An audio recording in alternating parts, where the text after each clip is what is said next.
You are standing in a small bedroom at the start of the 20th century. The floor is bare wood worn smooth by decades of feet. The bed frame creaks under its own weight. It is iron or rough-sawn timber. Nothing decorative. It exists to lift the body off the cold ground. That alone changes health outcomes. Cold, damp floors pull heat from the body. Elevation breaks that transfer. This single design choice reduces sickness and joint pain. It also keeps bedding away from insects and rodents. Survival begins with separation from the ground.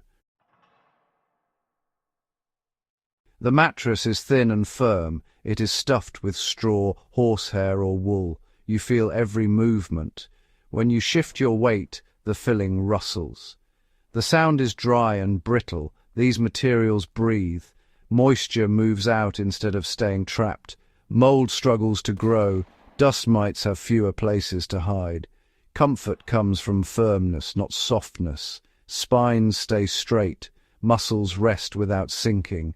Sleep is lighter, but more stable. Sheets are coarse linen or cotton. The fabric scratches the skin at first. After years of washing, it softens. The weave is tight. It blocks drafts. Linen pulls moisture away from the body. Sweat evaporates, even in cold rooms. This reduces chills during the night. It also limits skin infections. Clean, dry skin heals faster. Bedding choices act as passive health tools. Blankets are heavy wool. You feel the weight pressed down.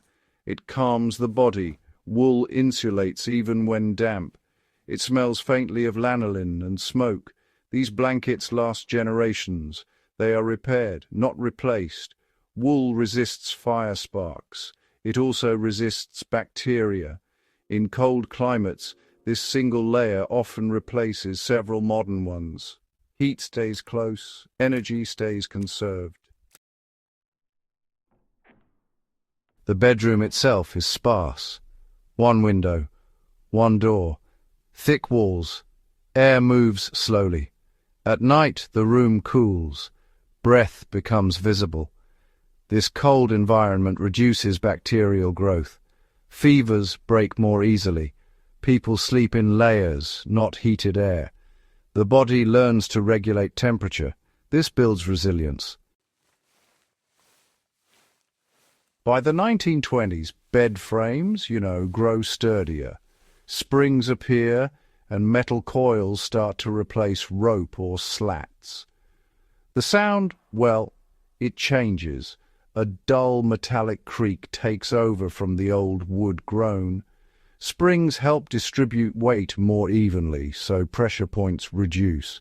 Sleep quality improves, but you don't lose that firmness. Mattresses get thicker, yet still resist collapse. So, comfort advances without surrendering structure. Mattress fillings, they evolve too. Cotton batting becomes common, but over time it packs down. That's why owners flip and rotate mattresses every week. This habit, honestly, prevents permanent dips and also keeps insects from nesting. Regular handling means problems get spotted early. This kind of daily awareness is as much a security practice as it is about comfort. Pillows are, small and firm. They're often filled with feathers, so they compress and spring back nicely. The neck stays aligned, you see. Large, soft pillows don't really dominate yet.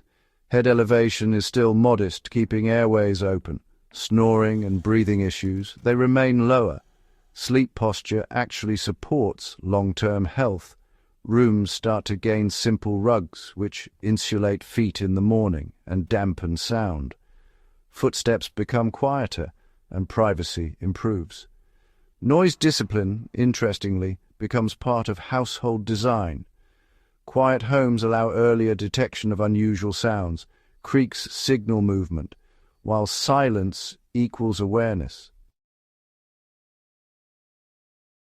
By the 1930s, electricity spreads.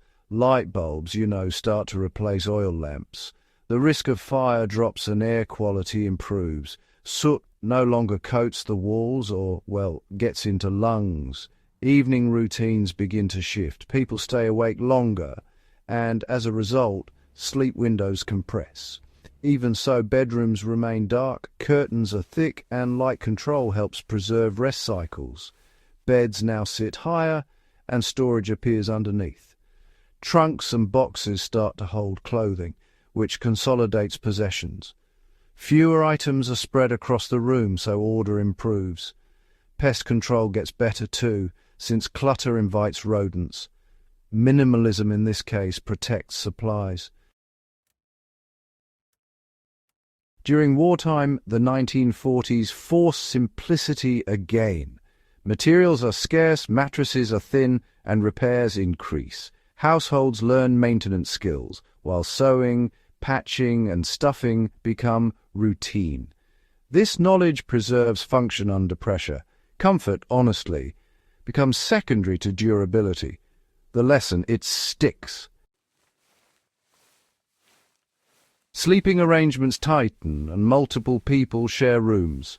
Body heat accumulates, so ventilation becomes critical. Windows crack open even in winter. Cold air flows in and stale air flows out. Illness spreads less, and this practice, well, it saves lives. Fresh air remains a silent defense. After the war, the 1950s, well, they bring prosperity, mattresses soften, and foam enters the market. Springs multiply, beds widen, and couples, they sleep with more space. Movement transfers less, sleep deepens, and comfort increases. Yet, some trade-offs appear. Foam, for instance, traps heat, airflow reduces, sweat builds, and dust mites thrive. Sheets grow smoother, synthetic fabrics appear, and they feel slick, but honestly, they breathe poorly. Static crackles in dry rooms. Sleep becomes warmer and quieter, but, well, less hygienic. Bedrooms gain wall-to-wall carpet, and footfalls vanish. Sound detection weakens, dust accumulates, and cleaning becomes harder. Allergies rise, and the room feels cozy but hides problems. Softness spreads beyond the bed into the structure itself. Heating systems centralize, radiators give way to forced air, and rooms stay warm all night. Windows stay closed, air stagnates, and pathogens linger. The body, it stops adapting to cold. Resilience fades and energy use rises. By the 1960s, design favors convenience. Bed frames lower, box springs dominate, and mattresses grow thick. Rotation declines, sagging appears, and spines suffer. Back pain increases, and people compensate with softer pillows. Problems? Well, they compound. Synthetic blankets replace wool. They are light and fluffy, but they melt near heat and trap moisture. Odors linger, replacement becomes common, and longevity declines. Supply chains replace repair skills, and dependency increases. Bedrooms, gradually fill with furniture. Dressers, nightstands, lamps, radios, all these things start to crowd the space. Pathways become narrow, and movement, well, it slows down. Nighttime navigation becomes risky, especially for older adults. Falls, unfortunately, increase. Simpler rooms once reduced this risk naturally. By the 1970s, waterbeds appear. Motion really amplifies. Support, on the other hand, disappears. Heat increases and spines flex in ways they probably shouldn't. Sleep feels novel, but honestly it's shallow. Many people abandon them after pain emerges. The novelty, it turns out, proves fragile. The 1980s bring the origins of memory foam. Pressure relief, sure, improves, but heat retention, well, it worsens. Chemical smells begin to off-gas into rooms. Windows stay shut and air quality declines. Comfort becomes passive, and awareness, it just fades away. Across these decades, the core lessons remain clear. Firm support preserves the spine. Breathable materials protect skin and lungs. Cold rooms with fresh air reduce illness. Heavy natural bedding calms the nervous system. Simple rooms improve awareness and safety. You can apply this now. Raise the bed. Increase airflow. Reduce softness. Choose materials that breathe. Remove excess furniture. Let the room cool at night. Feel the weight of real blankets. Listen to the room when it is quiet. These choices cost little.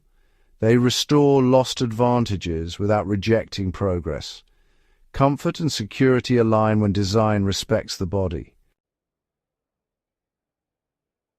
If this sharpened how you see everyday objects, subscribe to the channel and share this with someone who values practical history.